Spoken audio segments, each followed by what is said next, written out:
few days ago, I was scrolling through YouTube Shorts because I was bored, and I came across a certain video about a very familiar former Formula One driver, Adrian Sutil. Now, I'm sure a lot of you guys that have watched F1 for at least since 2014 have heard of the name Adrian Sutil from somewhere. Yes, he was an ex-Formula One driver, and he's kind of disappeared right now because no one has really heard of him in a long time.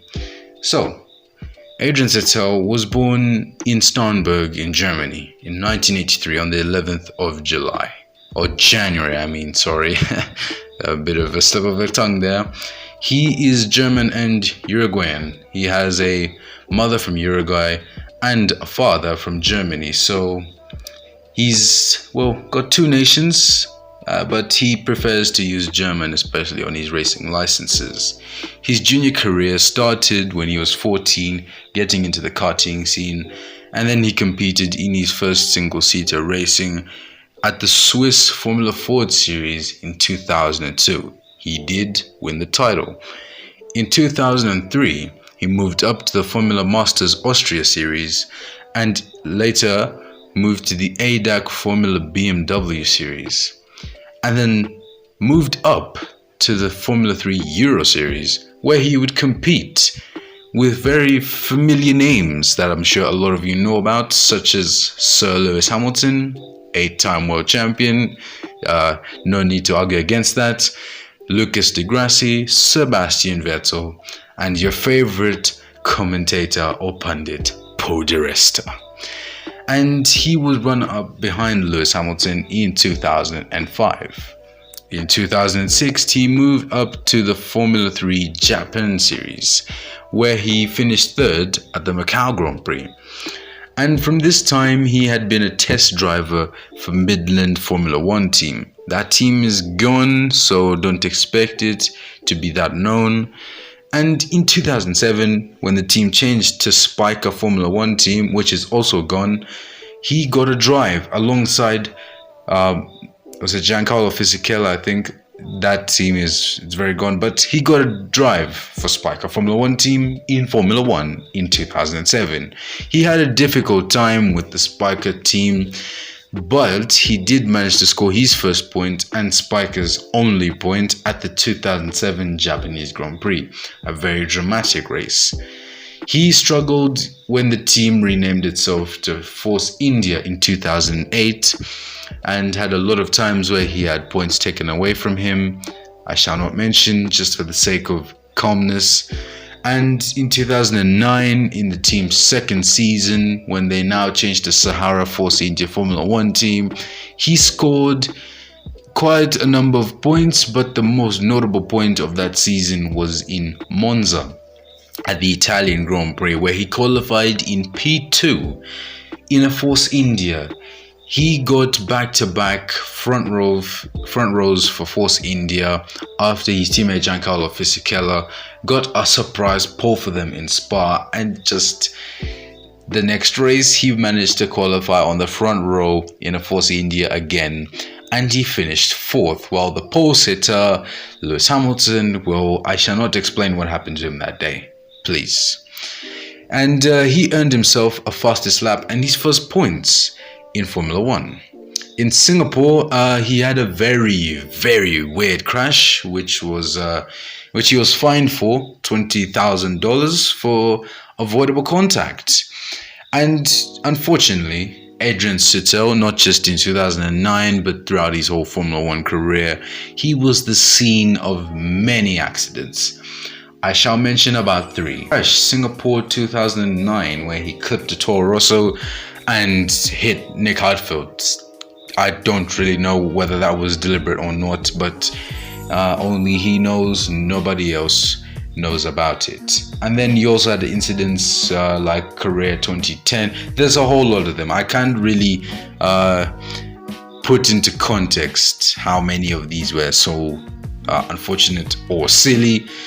And Another notable one was with Jarno Trulli in Sao Paulo 2009, which he says wasn't his fault, and it wasn't, because it was Jarno's fault for, well, going outside on the curbing.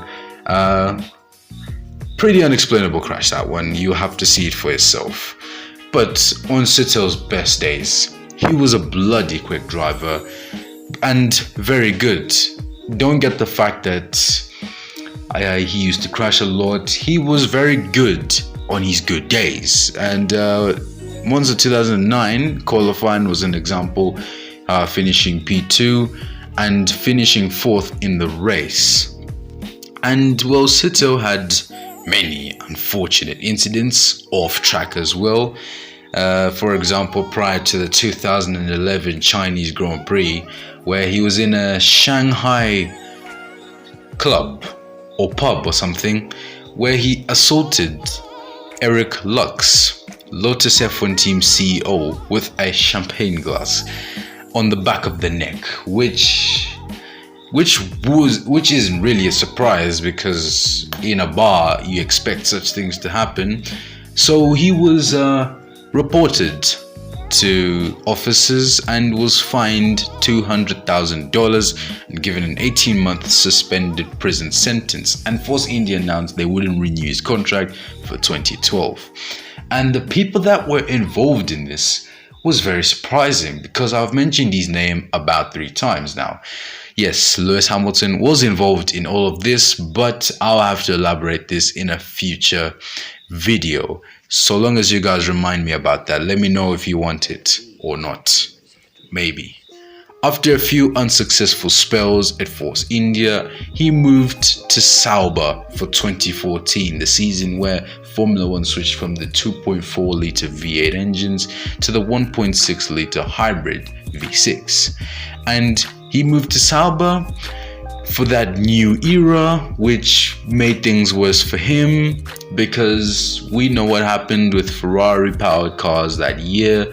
Ferrari was the butt of all jokes in 2014, especially the works team being the first Formula 1 car to understeer and oversteer at the same time, which just defies the laws of physics somehow.